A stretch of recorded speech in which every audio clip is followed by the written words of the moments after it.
com sono. E aí, Thiago, a câmera que eu comprei nova aí. Vermelhinha e tal. Vocês nem esperaram pra festa aí, né, mano? Meu Deus do céu, que porra é essa, velho?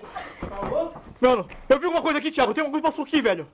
Ih, velho. Tô falando sério, cara. Tô falando sério. Vem aqui comigo, cara. Tem nada aqui não. Eu vi uma coisa assim, cara.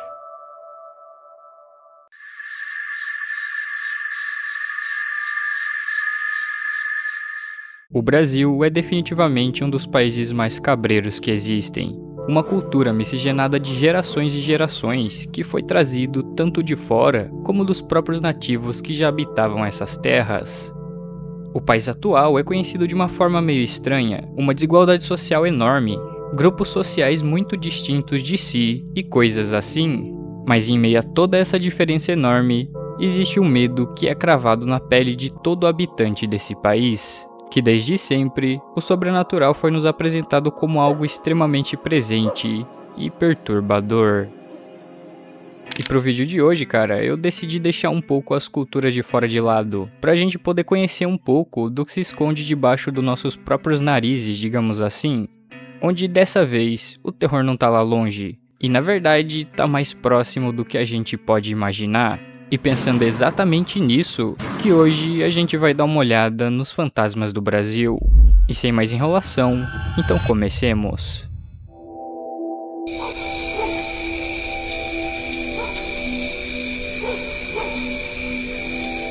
O Brasil sempre foi conhecido com suas assombrações que tendem a aparecer mais no mato, em regiões onde o escuro absoluto toma conta de completamente tudo, e mesmo que pequenas luzes, da menor que sejam, acabam se destacando, que é em meio a isso que surgem relatos de uma suposta luz de fogo que perambula as florestas. Uma entidade da qual não tem um propósito claro, e se trata de um protetor das florestas cuja tende a espantar caçadores, ou até coisas muito piores dependendo do contexto. E bom, partindo desse vídeo que a gente viu, daria pra ter uma boa ideia de como seria essa criatura, um tipo de bola de fogo ambulante que incrivelmente não incendiaria o caminho que ele toca. Ainda falando do boitatá, até existem fatos científicos que falam sobre uma suposta luz ambulante, onde dizem que em locais com calor e seca extrema, poderia se transformar em um fenômeno chamado raio-bola, que basicamente é a junção de várias ondas que se deslocam entre si e acabam se incinerando.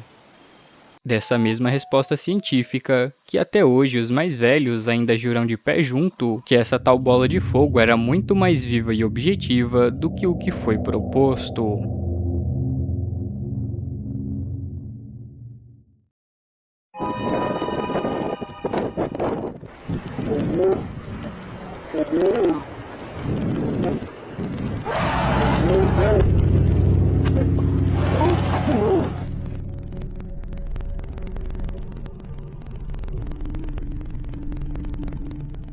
Mas imagine você sendo um simples pescador, o que a gente sabe que é bem comum aqui no país, e em regiões de interior que a prática de pesca é um dos principais meios para movimentar a economia e eventualmente para que as pessoas possam se alimentar.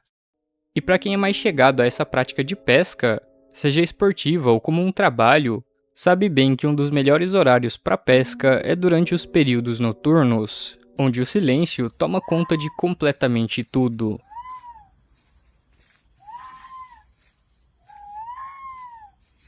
E apenas o que você vai ouvir são leves sons de alguns peixes saltando sobre a água às vezes, e ao seu redor aquele cantar dos grilos e animais noturnos. Até que...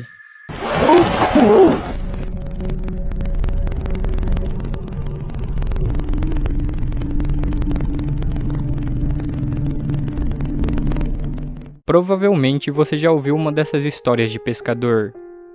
Algo que surge simplesmente do nada, às vezes tentando levar a pessoa, ou algo assim. Mas e se eu te dissesse que essas supostas histórias de pescador podem às vezes não ser tão falsas assim em algumas ocasiões? Esse vídeo que a gente viu é bem agoniante e meio cabreiro se você prestar atenção nos fatos. O cara, que aparentemente era um pescador ou algo assim, que pelo azar dele acaba sendo atacado por algo que a gente claramente vê que queria levar ele pro fundo do rio, e eventualmente desviveu o cara, mas que pela sorte dele ele ainda conseguiu escapar.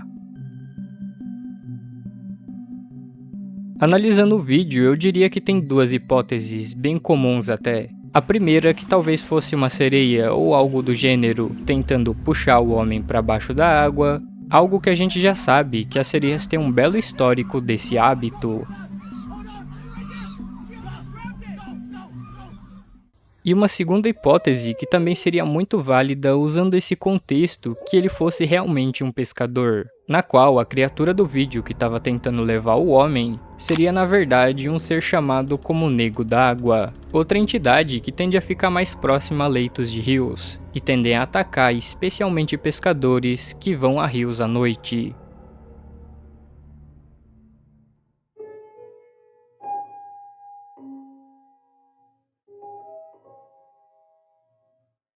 E cara, provavelmente o clima de interior do Brasil é um dos pontos mais fortes pra gente ter tanta lenda envolvendo mato e essas coisas. E claro que não é à toa, já que em determinado momento, se você tentar sair sozinho à noite em meio a toda essa escuridão, talvez o que você encontre não seja algo vivo. Ou pior ainda, não seja você que realmente encontre, mas que sim a própria coisa chegue até você.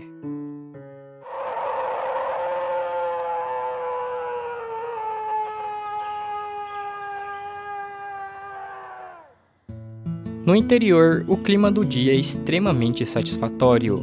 Levanta da cama cedo, vê os animais sendo tocados para pastagem, aquele ar que tende a ser mais limpo e fresco, e claro, paisagens extremamente vivas, até mais coloridas porque ainda não foram tomadas pela poluição urbana.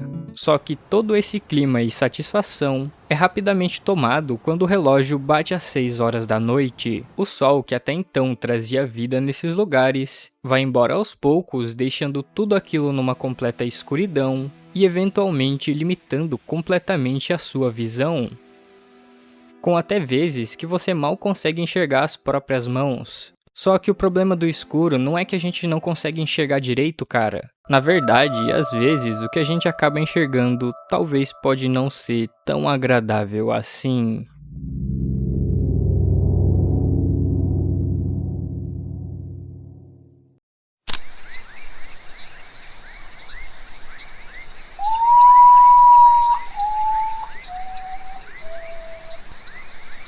Muitos dizem que esse som aqui seria de uma ave.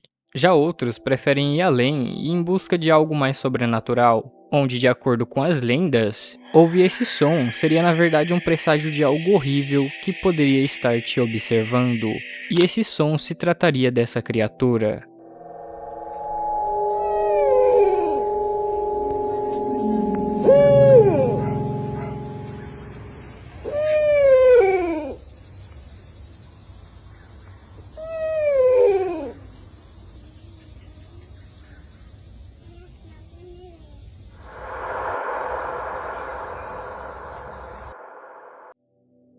Ela é conhecida como uma tinta pereira, um tipo de bruxa que se esconde em meio à sociedade como uma senhora que na maior parte do tempo tende a estar completamente isolada. Durante o dia ela seria alguém normal, que esconde algo bastante perturbador com si. Como eu disse, ela se trataria de um tipo de bruxa praticante de magia negra, e que na maioria dos relatos e informações que eu encontrei aí pela internet, ela tende a surgir na casa de pessoas para então atormentá-las, inicialmente com aparições e sons estranhos. Para se livrar dela, bastaria deixar oferendas do lado de fora da sua casa, para que ela então pegasse e posteriormente vá atormentar uma próxima família. Mas, caso contrário, ela fosse apenas ignorada, posteriormente os sons e aparições não seriam o pior que ela pode te causar.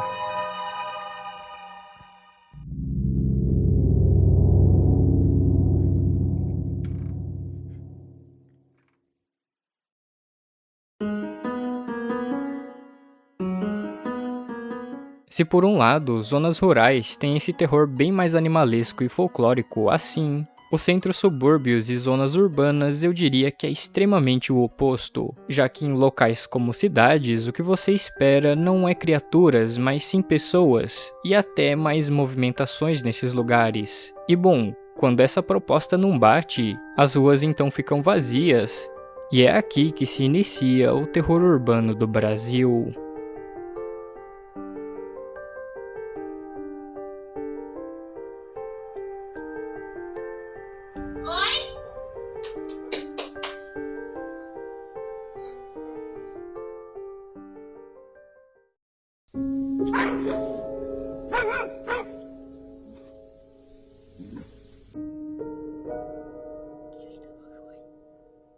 Se no interior a gente encontraria ruas de terras, sons de animais e vez ou outra movimentações estranhas aos cantos, aqui na cidade é um pouco diferente.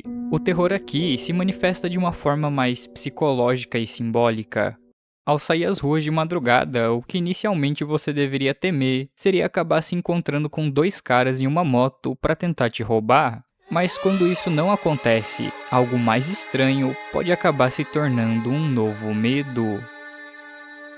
Ao sair às ruas, uma densa atmosfera com uma neblina pode estar limitando seu campo de visão e até onde você pode enxergar. Becos que, quando estão vazios, se tornam locais escuros e um risco certo de perigo iminente. Ao atravessar a rua, você pode acabar se deparando com semáforos que até então ainda se abrem sozinhos, e aonde ao menos era para sinalizar uma passagem de segurança para pessoas vivas, ainda continua funcionando, mas simplesmente por nada.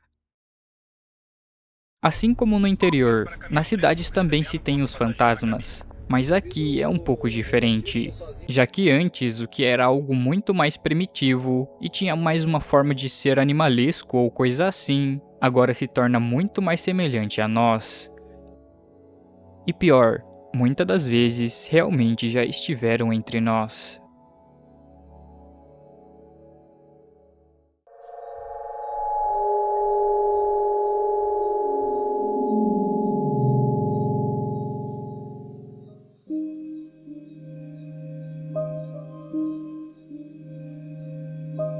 Esse vídeo do qual a gente acabou de ver, segundo as informações, se trataria de uma suposta aparição de uma alma na frente do portão de um cemitério. E cara, se eu me lembro bem, na época que esse vídeo caiu na internet, teve até um jornal fazendo matéria disso. Só que claro, com opiniões sempre ficando divididas, com pessoas que acreditavam e outras que só tentavam arrumar uma outra explicação.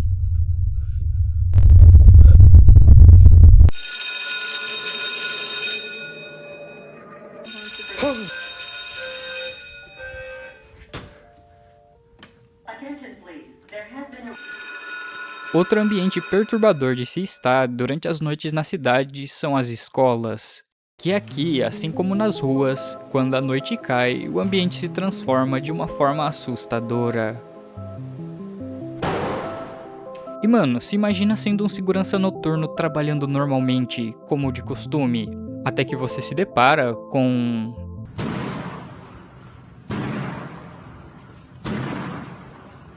Nesse vídeo, a gente vê a câmera de dois seguranças noturnos que estavam fazendo a patrulha na escola como de costume. E quando eles chegam a esse corredor, se deparam com a porta do hidrante batendo incansavelmente e luzes piscando. Um deles estava armado e com uma lanterna para tentar ver o que poderia ser aquilo. Só que, quando ele se aproxima do local, simplesmente já não tinha mais nada. Essas supostas aparições se repetem de diversas formas em diferentes lugares. Escolas, hospitais e em frente a uma simples câmera. Todas elas, das quais a maioria são meio duvidosas e não dá pra saber a origem de certo de onde vem, mas que, sendo verdade ou não, consegue causar um certo desconforto. E a ideia das assombrações em áreas urbanas é bem essa, um terror que não precisa te atacar para te deixar desconfortável, mas sim só algo surgindo ao fundo junto com uma atmosfera perturbadora para nos traumatizar.